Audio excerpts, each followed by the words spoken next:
بگو ای یار بگو، ای وفادار بگو، از سر بلند عشق بر سر دار بگو. بگو ای یار بگو، ای وفادار بگو، از سر بلند عشق بر سر دار بگو. بگو از خونه بگو، از گل پونه بگو، از شب زده ها که نمیمونه بگو.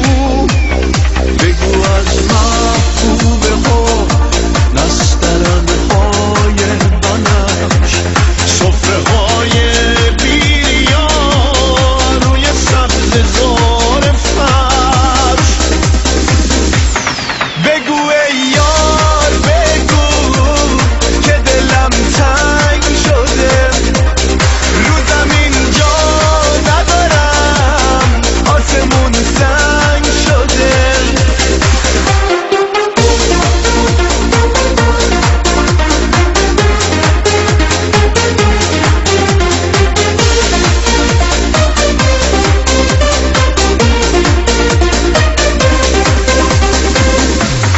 بگو از خونه بگو، از گل پونه بگو، از شب زده ها که نمیمونه بگو.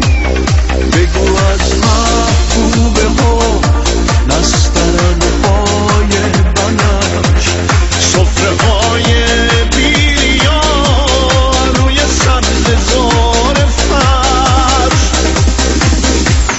بگو ای یار بگو که دلم تنگ شده، رو زمین جا ندارم، آسمون سنگ شده.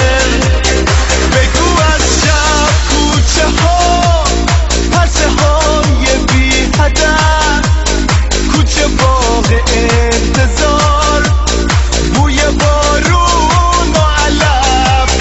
بگو از کلاغ پیر که به خونه نرسید، از بهار قصه ها که سر شاخ تکید. بگو ای یار بگو، ای وفادار بگو، از سر بلند عشق بر سر دار